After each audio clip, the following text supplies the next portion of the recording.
So yun mga saksid, good morning sa ating lahat, no? Welcome back sa JMJ Agri TV kung saan agriculture at new technology sa pagsasaka ang bida. So ngayon mga saksid, for today's video ay nandito tayo ngayon sa Balungaw Integrated Farm, no? Dito sa Balungaw, Pangasinan. At kung nakikita nyo mga saksid dito sa ating likuran, ito ay yung kanilang sorghum mga kasaksid, no? Na pinapakain nila sa kanilang mga baka. At ngayon nag-harvest sila nagamit ang Massey Ferguson, no, na 5710. At merong nakakabit no kung saan na ilalagay ang inaani ng silage harvester at doon na ilalagay yung mga na-harvest nito. So yun, mamaya interview natin din si Sir, and then interview din natin si All Certified Equipment Trading Corporation, no? At kung paano po ang pag-aalaga nila ng kanilang mga baka at ang kanilang main product dito sa Balungaw, Pangasinan. So yun mga saksid, please share and mag-follow rin kayo sa ating page, and i-click nyo na rin syempre yung notification bell para lagi po kayo updated sa lahat ng ating mga video. So yun, let's go mga saksid.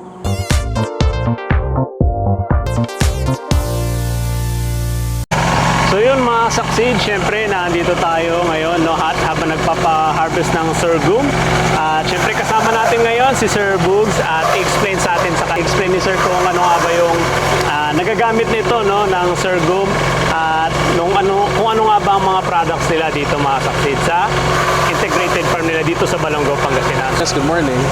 So si Sir po ang siyang nagmamanage, no, at may-ari nitong Balungaw Integrated Farm, at nandito tayo ngayon sa farm. Sir, ano nga ba ang pinagkaiba, sir? Dahil nagpapa-harvest tayo ng sorghum, sir, no? Sa ibang mga farmers, parang kakaiba sa kanila itong sorghum na tanim. Yes, sir. Sir, ano po bang kakaiba nito sa ibang mga tanim, sir? Ang pinagkaiba kasi nito, sir, parang, di ba, ang dati yung hina-harvest po namin is mais.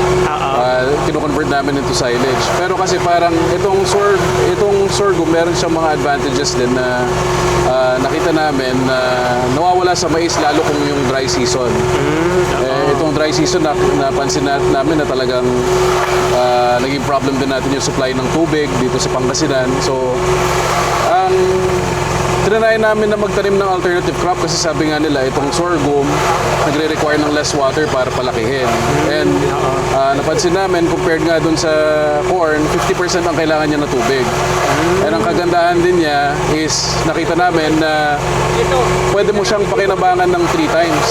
Unlike sa corn na magla-land preparation ka in between. So sa kamahalan ng diesel, makikita mo na yun pa lang, malaki na yung advantage ng sorghum. Tapos pag makikita nyo itong corn namin, parang dahil sobrang init, makikita mo iba yung corn na hina-harvest namin nung February na malamig, tapos yung corn na hina-harvest namin nung peak ng tag-init. Imagine dati yung corn namin umabot ng 8 to 9 feet, tapos ngayong tag-init 5 to 6 feet lang. So itong sorghum, makikita nyo parang yun umabot siya ng 9 to 10 feet. 9 to 10 feet, And napagdaanan niya yung summer. At ang kagandahan nito, itong hina-harvest natin ngayon, pangalawang beses natin siya mapapakinabangan. Okay. So malaking savings na yan compared sa corn. At kung ipagtatabi niyo yung corn namin at sorghum namin, napakalaking difference, parang 4 feet yung pinagkaiba itong tag-init. Unlike nung maganda yung weather conditions, makikita mo na halos magka-height sila. Pero ngayon, malaking bagay. Kung makikita, kung 4 feet, di parang halos kalahati ang sinobra niya compared dun sa corn, halos doble siya. So itong sorghum din, parang napansin namin, isa siyang resilient crop na mas nagre-require siya ng less na insecticides compared sa corn. Kung sa corn, gagamit ka siguro ng insecticides mga 3 times, ganyan. Dito sa ito, okay na yung once to twice. Okay. Kumbaga tipid din siya, sir, sa mga insecticide. Yes. Okay. Tapos pagka first ratuning na niya, hindi na rin niya masyadong kinakailangan ng herbicides, kasi parang ang nangyayari dyan, parang natalo na niya yung damo eh. Na siya, kumbaga nagratun na siya, parang medyo kumapal na yung plant. So parang yung ibang plant damo sana na pwede umakyat, yan parang na niya, nasapawan na niya. Okay. So sa naman sir, sa pagkain naman sir sa baka, ano nung pinagkaiba nila sa mga mais, ganun? O ng mais. I think, ano naman, kung i-observe nyo naman sa other countries, makikita nyo na talagang ang prefer talaga nila is mais pa rin over sorghum. So, siguro, ang advantage din kasi niyan siguro, mas mataas siguro ang corn in terms of nutritive value. Pero siguro case-to-case basis yan, parang dito sa amin sa Pangasinan na grabe rin ang drought. Tingin ko, in a way, parang mas advantageous sa amin kasi makikita mo pa lang, di ba, dun sa second raturing na sinabi ko compared dun sa mais na tinanim namin nung tag-init, ay malaki na yung difference. So, Malaki na yung difference. case-to-case basis yan. Para sa amin siguro, baka mas ideal ito. Kasi mas nakakapag-produce siya ng mas maraming biomass per hectare. Pero aminin ko rin na tingin ko, marami pang kailangan siguro namin pag-aralan about itong sorghum na tinatanim natin. So yun mga saksid, at syempre, ayan, ito na yung sorghum na nag-harvest sila ngayon na ipapakain natin. Mamaya ipapakita natin mga saksid kung ano nga ba yung finished product niya pagkatapos nito. So yun, let's go. Kung napoproduce niya na bundle ng ano, yung ano, na bundle na, Parang mga ilang piraso mga ganun. 50 to 60. Yung isang punong ganyan. Okay. Marami na rin pala, no? Eh, yung siksik pa yun, sir, di ba? Nasiksik niya na yun, eh. talaga na Oo, siksik talaga yun, eh. 50 to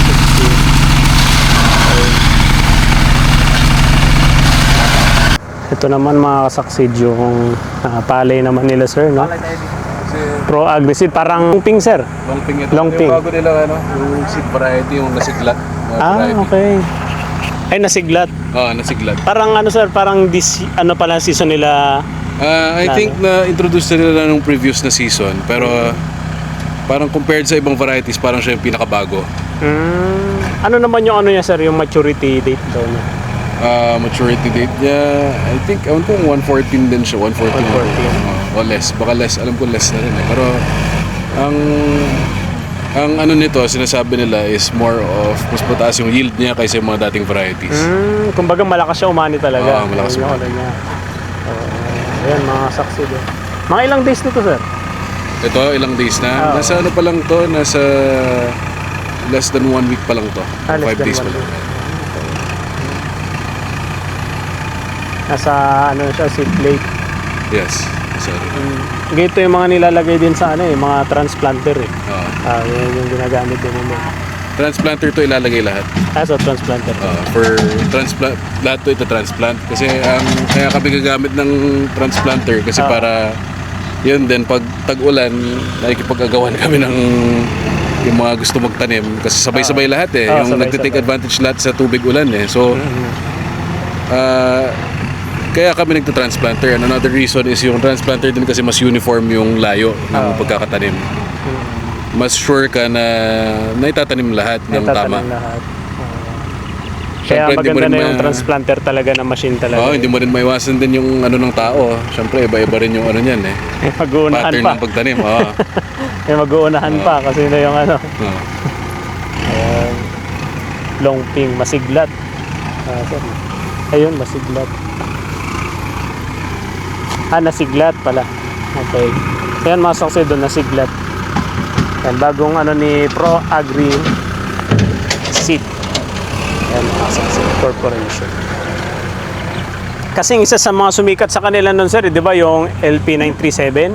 Tapos, 97. Kami ang pinaka magandang experience namin doon sa 2096. 2096. Pala. 2096. Ilang yield kayo nun, sir? Ilang kaban sa isang hektarya nun? Yung highest na namin is 8 tons yung highest namin. 8 tons. Alam ko maraming mas mataas pa doon. Pero compared sa average kasi dito sa area namin na nasa mga kung naka ano ka dito 6 tons ka parang masaya ka na eh. Masaya na. 5.5 tons masaya ka na. Sa isang hektarya. Pero kung dito kasi kung maka 8 tons ka, malaking bagay na yun para sa amin. Ayun. Tapos ano, sir, sa abono, mga ilang abono yung nagamit yan nun, sir? Sinusunod namin yung yung protocol din ng Longping. Itong rainy season, ang ilalagay namin 8 bags yung ilalagay. Okay. 8 bags sa isang hektarya. Minsan ang ginagawa namin, nag-add kami ng konting chicken manure para pang paano? Pang control sa lupa.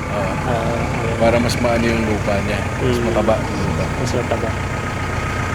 Kumbaga ito sir, parang recommendation nila kasi ngayon tag-ulan eh. Di ba? Oo, ito yung Parang recommend. maganda siya tag-ulan. Yung lagi tinatanong ko sa kanila, Oo. anong nire-recommend nyo? Kasi, syempre, di ba, maraming takot na mag-hybrid, lalo pag rainy season. Oo sir, oo.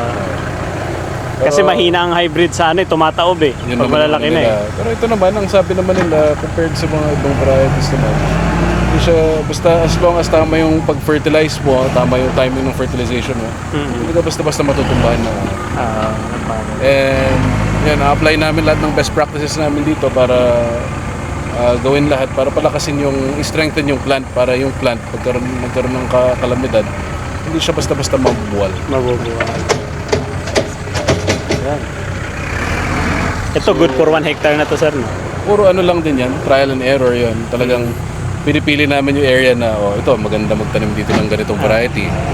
Sa ibang area, nalulubog pagdating ng October, so hindi namin tataniman yun ng palay.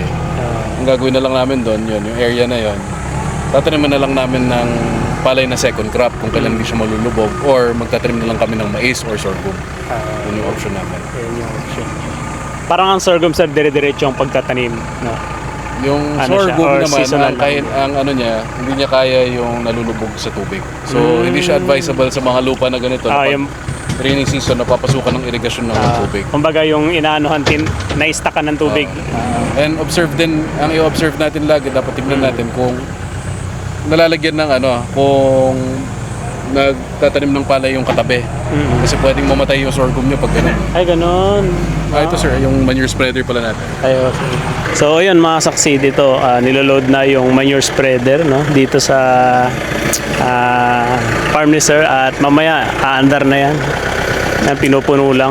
Ang gamit nila sir is yung Kubota naman, no? L5018. Kaya na mayroong loader. Ayan.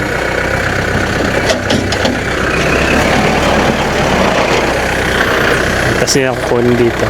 At mabango siya mga kasaksi. Sinadam siya.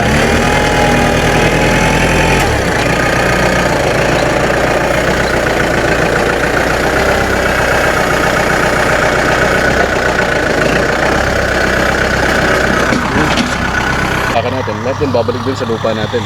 Ay, yun yung program ng circular economy. Cycle lang. Wala na. Walang laman. Wala na. Laman. Mga ano nga, sir, mga ilang kilo yung mga na-spray niya sa isang hektarya? Parang nasa 8,000. 8,000. 8,000. Kaya niya up to 10 pag yun talagang siksik. Tapos nakaka-less na kayo sa abono sir? O naglalakay? Less na rin, pero kami kasi dito, ang tinatarget namin dito, gusto namin talaga yung ma-maximize yung yield eh. Pwede naman na. Pwede kung target mo yung parang average na production na 100 kaban. So, pwede, pero mina-maximize natin yung potential ng itatanim natin na crop, lalo hybrid ang itatanim natin. Kung ano yung recommendation nilang... Yung recommendation yan, sumusunod pa rin kami. Parang kung itong na to, yung manure, parang bonus na lang niya. Bonus na lang niya. Para lang hindi masira yung soil. Oo, yun na sir. Kasi kailangan ng balanced fertilization. Kasi itong lupa namin, parang 3 times namin na papakinabangan eh. Twice kami nagre-rice. Meron kaming yung main crop, second crop, tapos after nun, singit kami ng 70 days na mais for silage. Na yun, kaka-harvest lang. Actually, makikita nyo pa dyan yung mga stocks ng mais. Kaka-harvest nga lang ng iba isang araw, yun, land prep agad. Tuloy-tuloy yan. Kung tuloy-tuloy na tinataniman yung lupa, yun, ang inaano namin doon yung degradation ng soil, lalo pag silage production, kinukuha mo yung buong plant, so maraming nutrients na mawawala. So, nire-replace namin siya ng manure. Yun yung goal namin dyan. Dapat talaga ganun. Para hindi ma-deplete ng... Oo, lalo kung continuous cropping na... Kaya malaking bagay na meron ting livestock. Kasi yung livestock, kung meron din kaming tanim na pala, yun, yung rice straw namin, sila din yung kakain. Talagang makikita mo, umiikot lang talaga. Yung sinasabi natin na yung in-implement namin ni Doc na yung circular economy. Circular economy. Cycle lang. So yun mga saksin, syempre i-explain din ulit sa atin ni Sir Booms kung paano nga ba ang paggamit dito sa bailey. Sige sir, paano po natin ito pinapractice sir yung ating mga sorghum na na-harvest? Kanina sa field, nakita nyo yung in-harvest natin na gamit yung gilingan natin.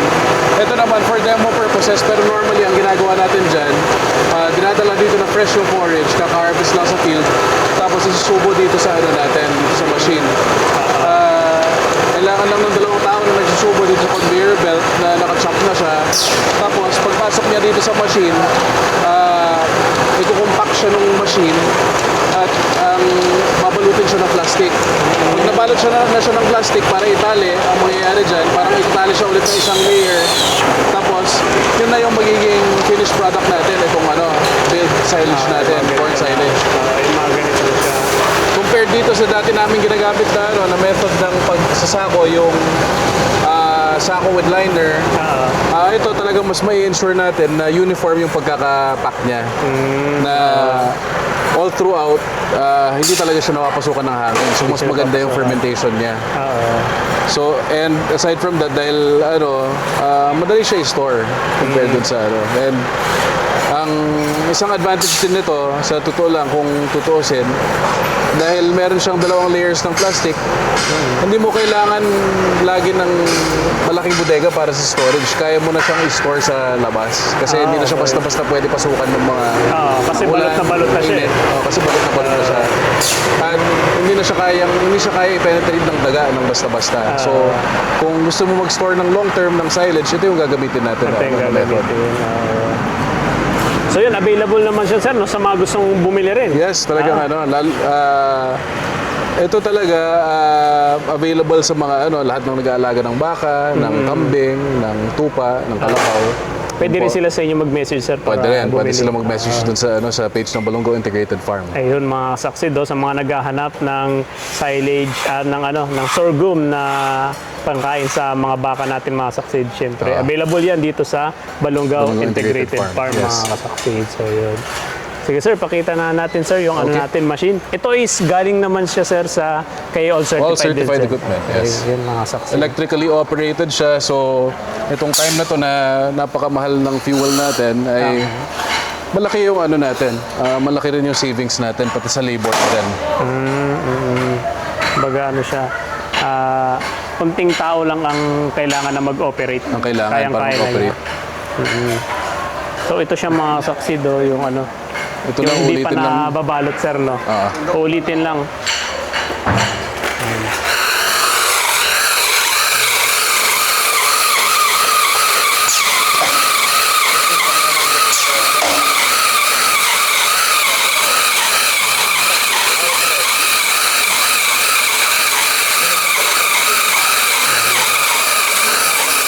Sige, after nito yun, pakita natin ulit from start to finish. So, kung makita natin yung actual na baling.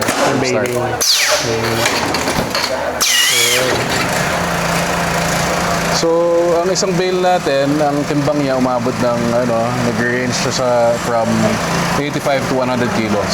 85 to 100 kilos. Tapos mga siya, sir, sa mga baka na gano'n siya katagal bago maubos? Mga ilang baka ang niya? Papakain. Ilang baka ang ang papakain ng isang bale, parang 3 baka isang araw. 3 malalaking baka sa isang araw ang papakain ng isang bale. Okay. Kaya tipid na rin talaga, Tsaka dyan, sir, sa loob na niya, talaga na-paper